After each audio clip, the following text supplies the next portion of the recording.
So welcome to In Focus with Liz Ward, a podcast from Windsor Leadership.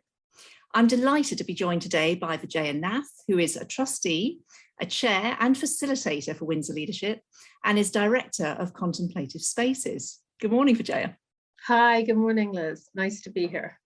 Now, you're very kindly going to be chairing our 10th of May Leadership Academy workshop titled Leading a Culture of Trust and Belonging.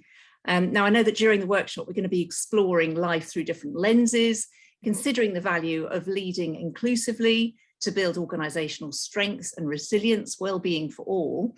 So what we'd love you to do today is to unpack a few questions, perhaps, about the workshop and exactly what's going to be involved.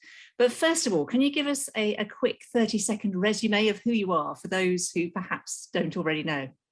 Sure. So for those who don't know me, I guess I, at this point in my life, call myself a professional coach and leadership development person. And I have for now 31 years been working in leadership development. Substantively in that time, I've worked across a number of sectors, but substantively in health and care and higher education. And so these last 22 months in this profession, like every other profession or every other person, we've been finding out things about ourselves. And because it's all about leadership, I really believe that leadership is about understanding ourselves to be able to sort of work for a better purpose. And at Windsor, we believe in leadership for a purpose, but responsible leadership. And so I think what's been really useful for me in my role as trustee and working in leadership development is looking at how these last 22 months have made it possible for us to need to examine our stance and style of leadership, and then for us to look at how we have managed to adapt and work towards a better world across every sector.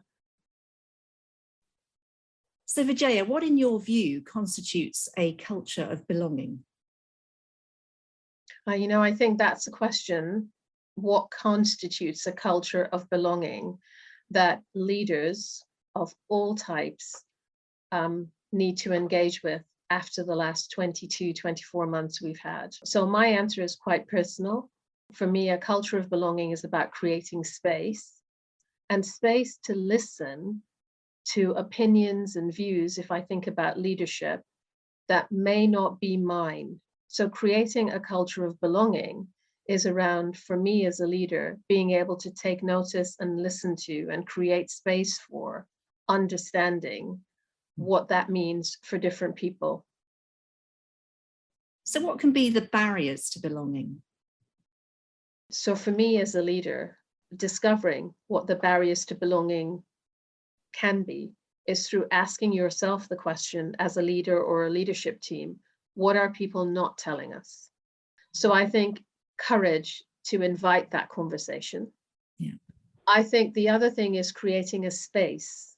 So in the everyday business and having to deliver whatever sector we're in, all of us have to deliver to results, whether that's shareholders or patients or users, or in the charitable sector or in the military sector. We all have things that we are going to be measured against delivering. And we only have the 24 hours in a day. So making space for a conversation in which we can make this a priority is part of leadership. When we work with individuals at Windsor, for example, people tell us that some of the barriers to creating a culture of belonging starts with us, the individual, that our self-belief isn't high enough, that we're not confident enough. So if we think that's the case and people are telling us that's the case as a leader, then what do we do to increase not just the talent pool that we're drawing from, but the confidence of those people in the organization that we're part of? All of that goes into creating a culture of belonging. So how can we enable those we lead to trust us and be willing to bring their true selves to work? I think, again, if we just think back to what we have encountered in the last 3 years, is we have as a society started to question our religious leaders or political leaders.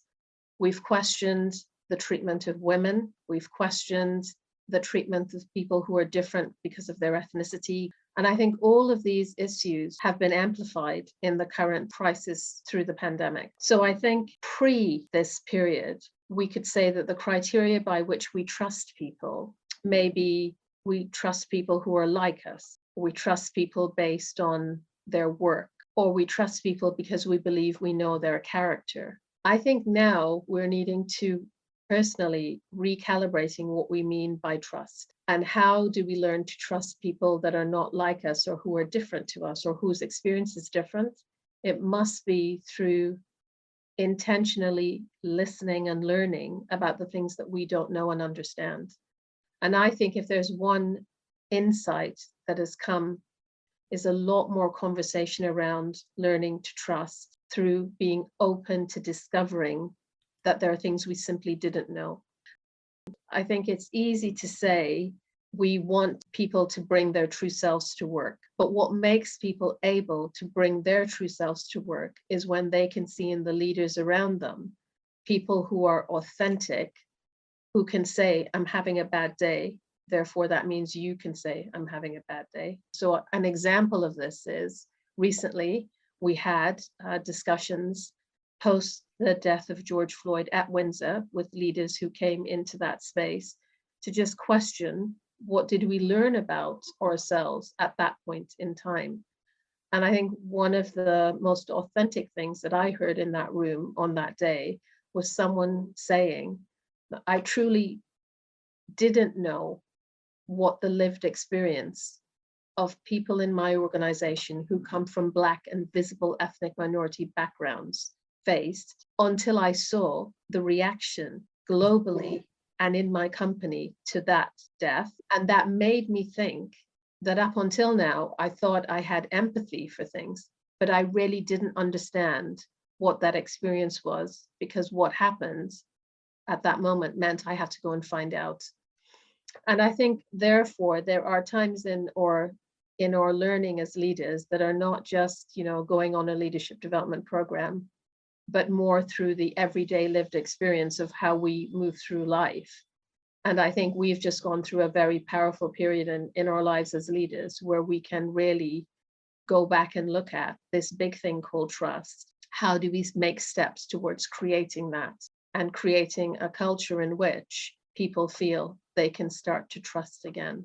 That's lovely, thank you. And that whole piece of trust and fear and the interplay between the two, I think is quite fascinating, isn't it? And as soon as people almost allow others to see their vulnerability and allow others to see their humanity, I think we make headway, don't we? As a human. Yeah, as humans, we make headway. Yeah. So how does psychological safety factor into this whole piece? How does it enable everyone to feel valued and able to contribute?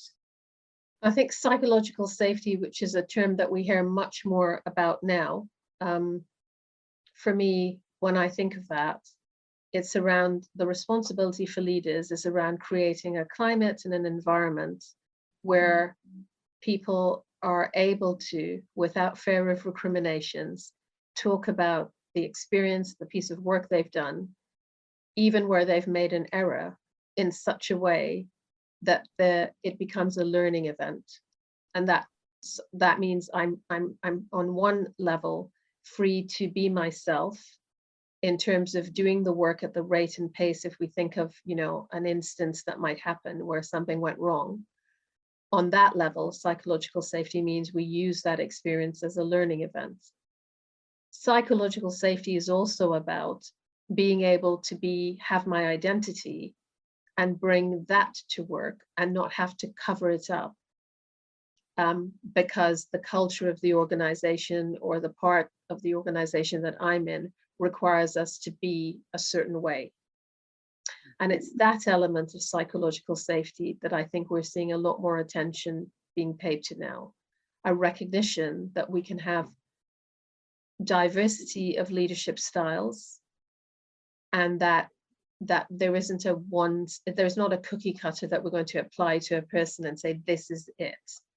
So the psychological safety that I know we've explored before at Windsor and will explore again is, what does it mean for our identity or authenticity to be leaders from multiple sectors, that look multiple different ways, but all lead with a true purpose. So the psychological safety is around saying, as the leader, it's my responsibility to make sure that the environment around, the culture that we permit here in this organization, is one where people can come as they are and not have to cover up their characteristics that maybe we call protected. So, you know, it's all right for me to come and talk about the fact that I am from a certain religious background, and that also adds to conversations that we have, as opposed to being something I have to cover up, or that my lived experience as someone who comes from a visible ethnic minority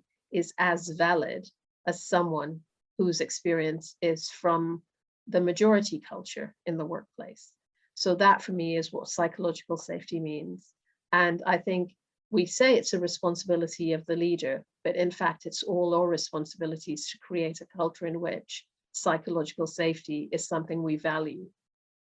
So Vijaya, a huge thank you. And thank you to you for listening to this Windsor Leadership podcast. And do explore our other resources online, available at windsorleadership.org.uk and through the alumni portal at windsoralumni.org.uk.